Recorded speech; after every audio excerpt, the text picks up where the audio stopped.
I've always felt a strong connection to the concept of service. In my own life, that looks a lot like volunteerism, whether that be for my local community, advocating for rare diseases, serving on boards, or at my church. Recognizing my own privilege and giving back to me is paramount. The same is true for my next guest, but to a completely different level. From serving his country in Iraq and Kosovo to his local community in South Florida, he doesn't just talk the talk, he certainly walks the walk. Stay tuned.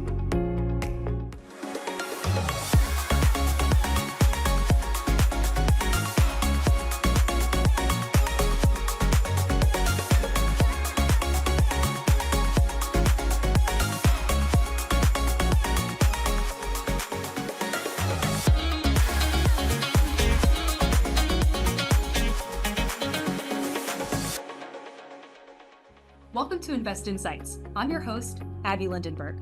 My guest today, Matthew Caldwell, is president and CEO of the NHL franchise Florida Panthers. Since joining the organization in 2014, Caldwell has played an integral role in the Panthers' success on and off the ice. A graduate of the United States Military Academy at West Point, Caldwell served as a U.S. Army captain in Iraq, Kosovo, and Germany, and was awarded a NATO Kosovo Military Medal, an Iraq Campaign Medal, and a Bronze Star Medal for his service to his country. Caldwell continues to serve Broward County as a diligent community leader and a business executive. When Caldwell was named president and CEO of the Panthers at age 36, he became the youngest CEO of all U.S. professional sports at the time. Matt, it is so wonderful to see you. Thank you so much for joining me. Great. Thanks for having me on.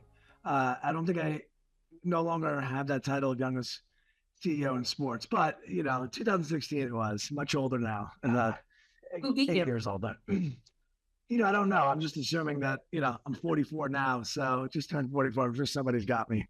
As many of our viewers probably don't know, you and I have gotten to know each other over the years through our annual business guide, Invest Greater Fort Lauderdale. And we talked to you so much about the impact that sports has on the economy locally, the business community in general in South Florida. But today we're going to get to talk to you a little bit about your background and who is behind the executive at the Florida Panthers. So thank you again for being able to chat with me. Of course. Yeah, I'm looking forward to it. So let's start from the beginning. What was it like growing up? You're in sports now. Were you heavy into sports as a kid? Yeah, huge sports fan. Played a bunch of sports. So yeah, even as a little kid, I come from a big family, a big Irish Catholic family in New York, from Staten Island, and very blessed. Had great parents, 3 older siblings. So I was the youngest of 4, and played basketball, football, baseball. Didn't play hockey competitively, but did like street hockey and learned to skate at a young age. And did like track and field, and I was into everything. So always just been a big sports fan. Never realized I'd be in this particular role, but there was definitely a passion there. And it was, my family, my 2 older brothers played sports. My sister played sports. So it was really just a big part of family gatherings, going to Yankee games and, Ranger games at the Garden. So it's always been a big part of my life. Would you say that you were very competitive growing up? I think so. I think my family would say that. I think Chrissy may say that. But yeah, I like to win. Not at the expense of being a good team sport, but yeah, I think if you're going to do something, whether it's being competitive or being passionate or, just giving 110%, I think it's important to be all in.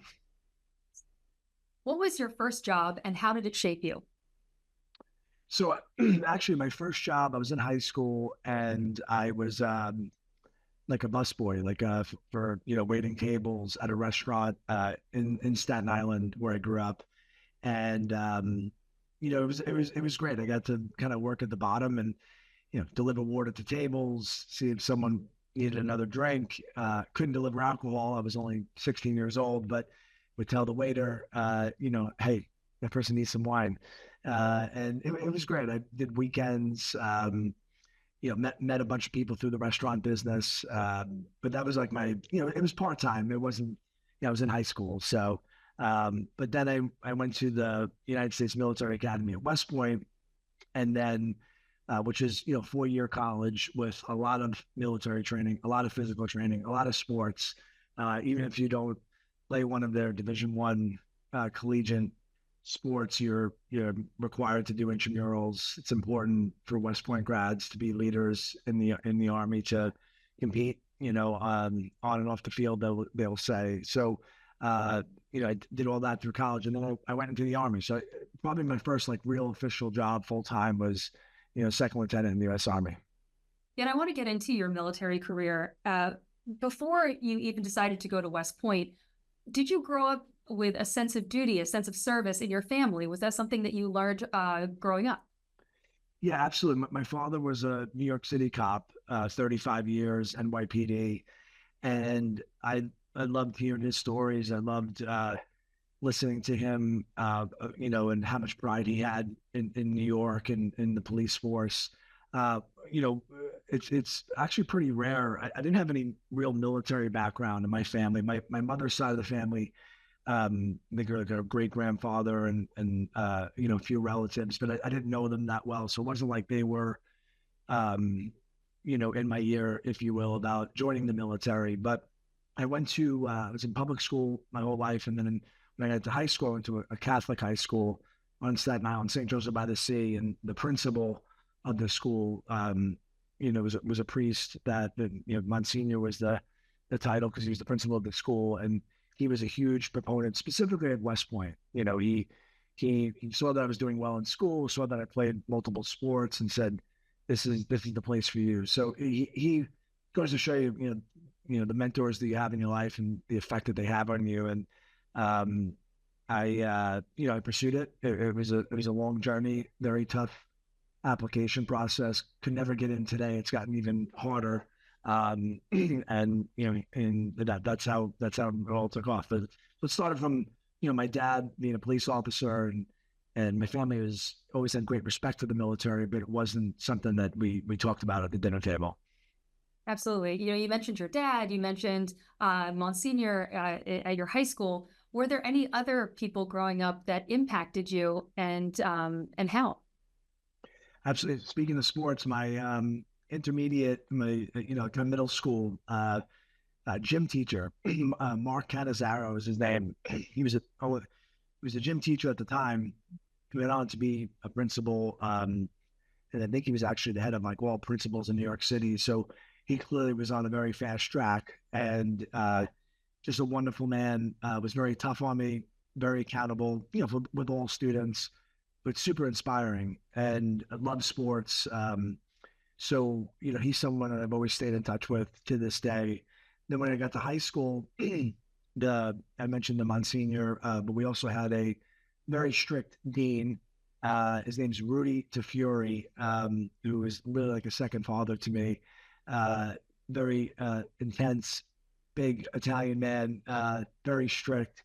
If I had a little bit of scruff, I think I shaved maybe yesterday. If I came in like this, I mean, he might. I don't think he can do it these days, but he might take the razor out and bring me in his office. He was, but it's these people are, when people are tough on you, they usually it's because they care and they want what's best for you, and you're too young to realize, but you love them, And Rudy passed away a few years ago, but I still talk about him. He became close to my family. My dad and brothers loved him, so I've been blessed with meeting great people throughout my life. So you've mentioned your time at West Point, and after that, you did a 5-year military stint, which included a one-time tank platoon leader, and then you reached the rank of captain and had deployments in Iraq and Kosovo during your 5-year stint. First, why did you decide to go to West Point specifically? I have great respect for the military, and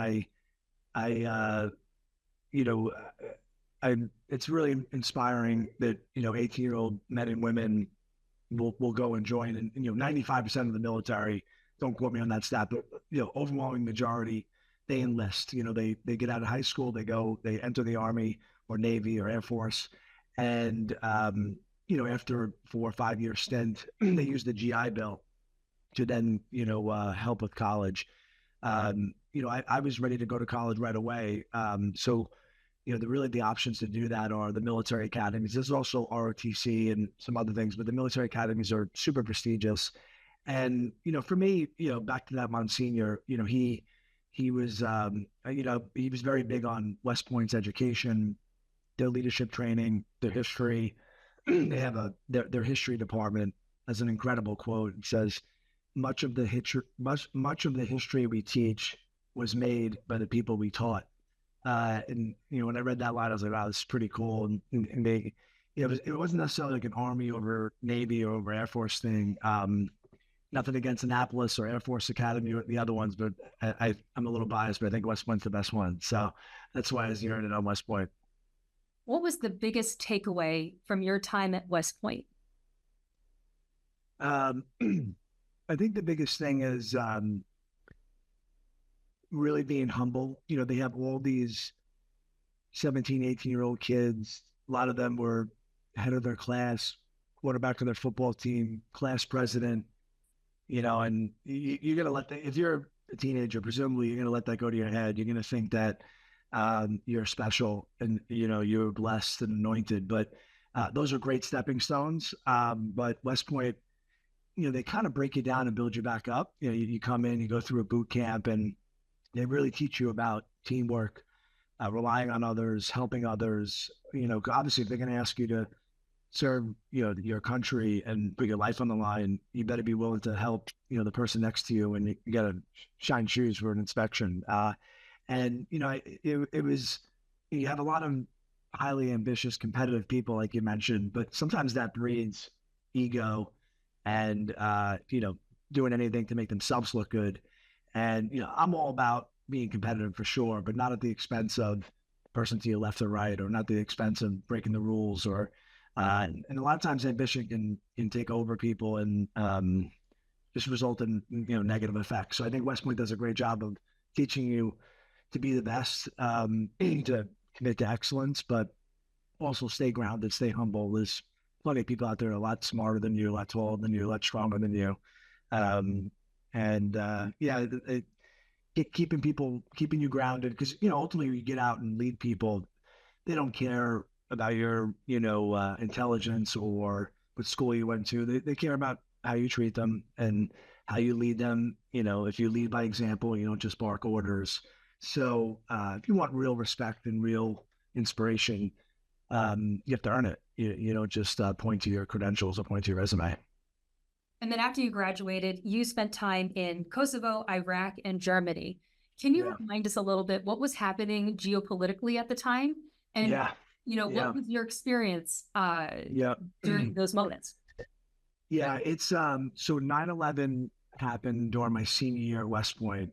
So I graduated in June of 2002, but in September of that senior year was September 11th, 2001, and obviously that changed the whole world, especially the United States. And backtracking, when I signed up at West Point, this was in the mid to late 90s, and the most recent war before then was Desert Storm in 1990. And there was a lot of rhetoric that, given that the U.S. was so dominant in that war, it was a 100-hour war, that like war was basically over. Like who would try to challenge, the massive United States? Well, the military downsized significantly. In fact, there were some people, not promising me, but like, oh yeah, go to West Point, get a great education. You're supposed to owe 5 years. That's the commitment, by the way. The government pays for your education, but in return, you serve a minimum of 5 years to the country. But some folks were saying to me, well, nowadays they might let you out early and you can get this Ivy League style education. 9/11, everything changed. At our graduation, the President, George Bush at the time, came and, basically announced the invasion of Iraq. He said that the United States would commence combat operations against nations that they thought were supporting terrorism. And I graduated. My unit that I was assigned to was stationed in Germany. Even to this day, there's still, hundreds of thousands of troops, U.S. troops that are in Germany since World War II. There's numerous bases there. So we were, what's called forward deployed. You're in the center of Europe. So I went to Germany, within a month of being there, the unit was deployed to Kosovo, and there was a major bombing campaign in Kosovo in the 90s. And that was much more of a peacekeeping operation. So I joined my unit, went to Kosovo, I was there for about 7 months. And while we were there, the Iraq invasion kicked off. And then they took our unit, brought us back to Germany, trained us up, and then we joined what was called at the time Operation Iraqi Freedom 2, which is basically the second wave of troops.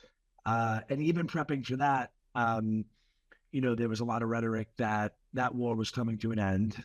Certainly wasn't, but there was an expectation that after a year or so being there, that it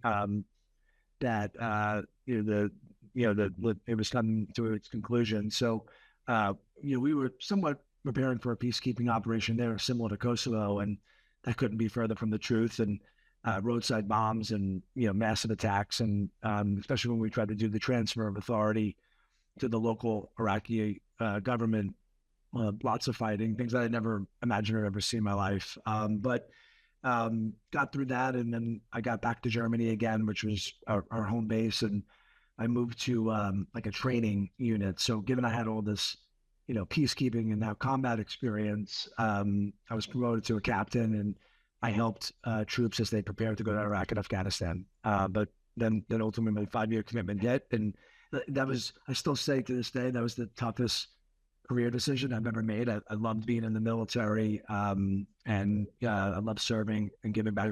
A lot of tough times, but the sense of purpose that you have there, I think, is unmatched. But ultimately, I decided I wanted to do some other things. Well, thinking of that sense of purpose, I'm thinking Staten Island native, dad who is a New York City cop. That must have added another layer onto your purpose for being there, no? Absolutely. It's all tied together. While I was deployed, my dad organized, a bunch of police officers to collect up bulletproof vests, and he mailed them to me. This was at a time when the war had first kicked off. There was a lot of concern around the proper equipment that we had, whether our trucks were ready for, our Humvees that we were driving, if they were what's called up armored. So I think there was this expectation that it would turn into a peacekeeping operation. So, he was doing whatever he could to help us. And, it all just having that support back home, letters from Mark Catazzaro, who I mentioned, students in his class, my high school, Staten Island is definitely a very strong, close-knit community. So lots of cops, lots of firemen. So it's kind of a part of the DNA of people from the island. Absolutely. I'm thinking about what it means to enter the military, and the political discourse, not to get political, but the political discourse now is polarizing, to put it lightly. And do you think that maybe young people are deterred from military service because of certain discourse that we're seeing from our political leaders now? I don't think so, because I think even though the political environment is polarized, as you say, I still think no matter where people are on the political spectrum, there's still a deep respect for the military. These young kids are volunteering. There's not a draft anymore. And there's certain volunteering in a much more chaotic world. Like, I give so many, West Point cadets credit, nowadays, especially after 9/11, when what's going on overseas, you see what's happening in Ukraine and Israel, to still want to commit yourself. Let's say you could have went to Harvard, or you could have played basketball at Duke, or, you could have pursued all these things, and you still went to West Point knowing you're going to get great benefits, but also you're probably giving up maybe a professional career in sports, or, a big time banking job, at least for, a minimum of 5 years after school. So I do think the country has fundamentally changed since Vietnam. Vietnam was a big inflection point, I think, where a lot of times there was polarizing back then too. And I think sometimes folks might have taken that out on the military. And I think leaders in the military, really spoke out, and political leaders spoke out and said, hey, whether you're Democratic, Republican, conservative, liberal, we're making decisions. The folks in the military are really just executing based on what the government's, asking them to do. So I know when I came home, and I know this is a long time ago. I mean, we're coming on, 20 years at least from Iraq, or even, you know, 15, 16 years when I got out of the military.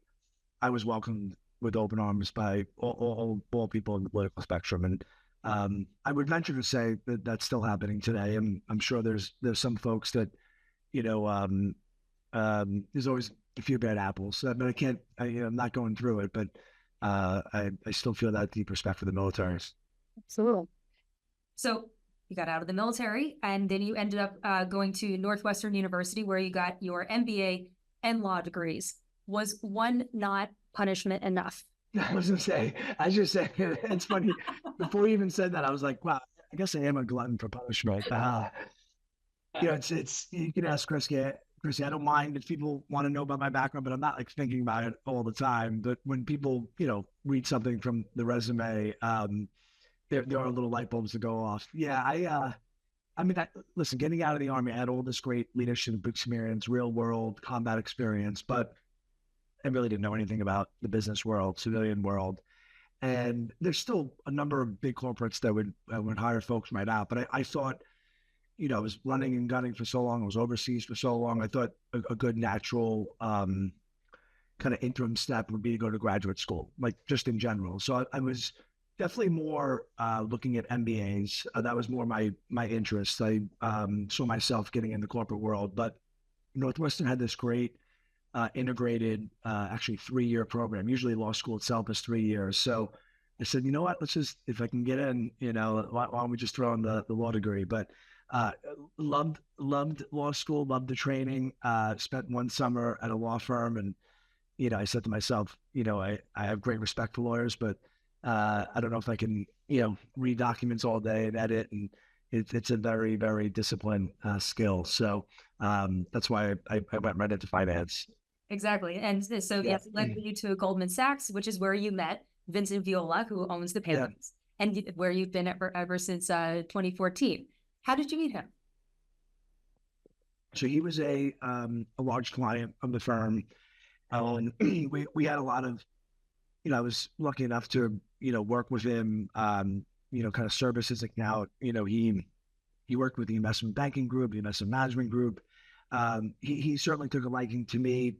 It's rare, maybe not so much nowadays, but, back in, out of 2008, 9, 2010, to find veterans, on Wall Street. I think that's changed over time because, the country's been at war for a long time. But at that time, if you just look at the timeline, that just, between the, the Gulf War, the Desert Storm War, and in 2001, is not too much of a population to pick from. So, he appreciated the veteran thing. He certainly loved that I went to West Point, went to the same college.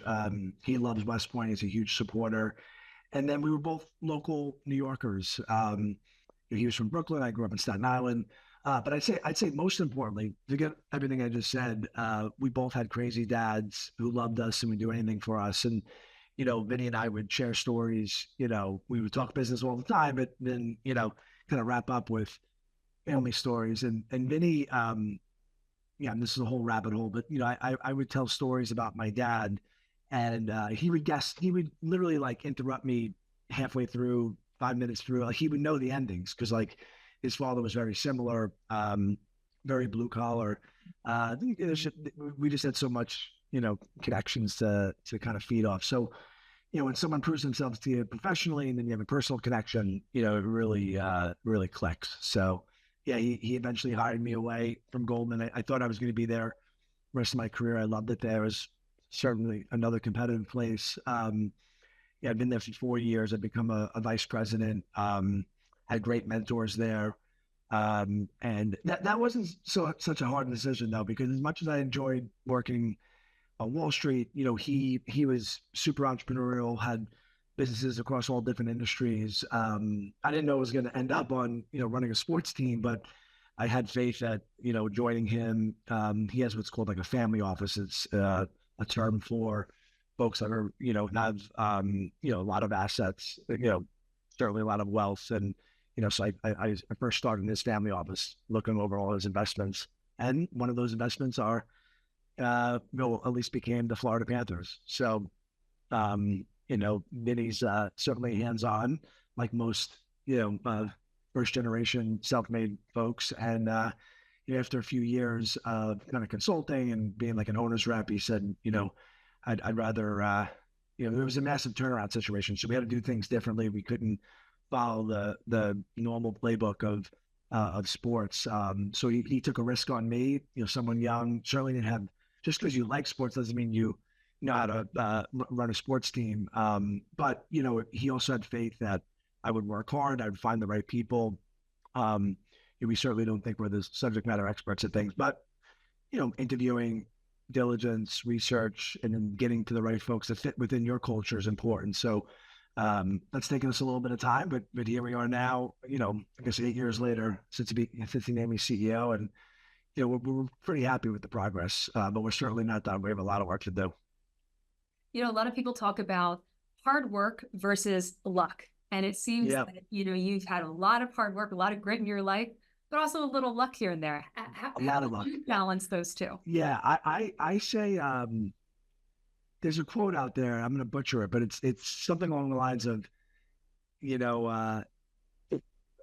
luck favors the hard workers or something like. I find like you work really hard, you put in a lot of hours. There's a lot of times when you don't get good luck. But if you have so much volume, like over time, you're going to catch a break, right? I think what happens is a lot of folks don't catch the break, give up. They don't have the persistence. They stop working hard. And then you don't have the opportunity to come across something, right? Like me meeting Vinny and him becoming a client at Goldman, I met 100 plus people before him, right? That maybe I screwed up or I messed up a presentation or I, but if I hit the first one, right, and went and worked for someone and it all took off, people would probably just say I'm lucky, and maybe they're right. But I just think that luck favors folks that are hardworking, with persistence, right? You can work hard every day, you can put a lot of long hours in, but sometimes persistence is really just having that courage to stick to the discipline and keep pushing through no matter what's thrown, I guess. So they're definitely tied hand in hand. I think they're highly correlated. So I end all of my Invest Insights episodes with a lightning round. And so my first question to you in this lightning round is, if you were to define yourself with one word, what would that word be? Family. I don't know if I know it's not necessarily an adjective, but that's the first thing that pops in my head. It's perfect. What is the most impactful book that you've ever read? That's a good one. I always go back to, I loved, it's called Startup Nation, and it talks about the entrepreneurial spirit of Israel. I'm not Jewish or, don't have any religious ties, but I've always had great respect for, they have a draft, everyone has to go and serve their country. I'm not saying everyone has to do that, but I think that's very inspirational. They have, a courage and willingness to start businesses. If you look at the entrepreneurial spirit of their country. So I was always enamored with that book. How would you define service? Service is what you do when the camera's not on, right? Yeah, you do something behind the scenes. You do something just from the pure goodness of your heart. You don't do something to get something. A lot of times people are political and they try to make it like they're giving back or serving, but really they have the alternative, distribution. That's why I like to say when the camera's off. What is the best advice you've ever received?